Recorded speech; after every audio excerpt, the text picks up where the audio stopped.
यंदाच्या खरीप हंगामात बुलढाणा जिल्ह्यात अनेक ठिकाणी बियाणे न उगवल्याच्या तक्रारींमध्ये मोठी वाढ झाली आहे।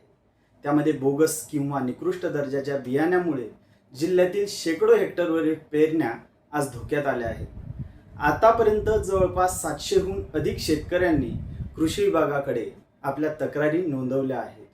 एकूण तक्रारींचा आढावा जर घेतला तर 700 पेक्षा जास्त तक्रारी आलेल्या आहेत।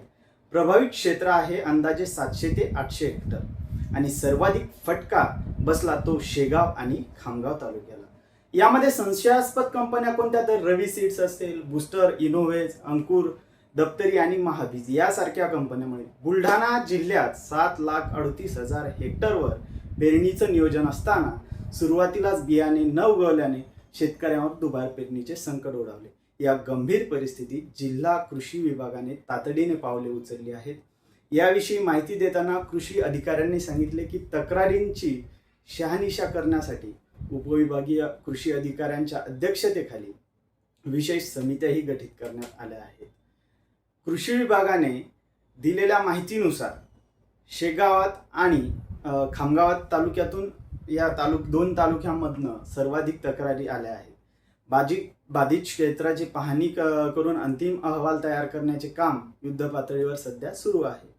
परंतु संशयास्पद बियाण्यांचे सॅम्पल गोळा करण्यात आले असून ते तपासणीसाठी अकोला येथील प्रयोगशाळेत त्या लॅबमध्ये त्या ठिकाणी पाठवण्यात आलेले आहे। येत्या 2 दिवसात या लॅबचे अहवाल प्राप्त होणार आहेत। महत्त्वाची बाब म्हणजे यामध्ये नामांकित खाजगी कंपन्यांसह शासकीय महाबीजच्या बियाण्यांबाबतही तक्रारी आल्याचे अधिकाऱ्यांनी मान्य केले आहे। ही खूप गंभीर बाब आहे।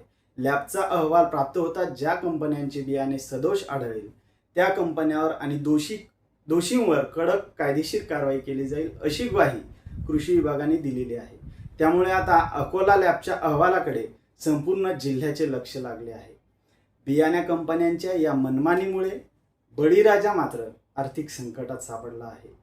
त्याला नुकसान भरपाई मिळणार का हाच मोठा प्रश्न आहे। या संदर्भातील प्रत्येक तालुक्यात अपडेट आम्ही तुमच्यापर्यंत पोहोचत राहू। ताज्या बातम्यांसाठी पाहत रहा महाभूमी डिजिटल। धन्यवाद।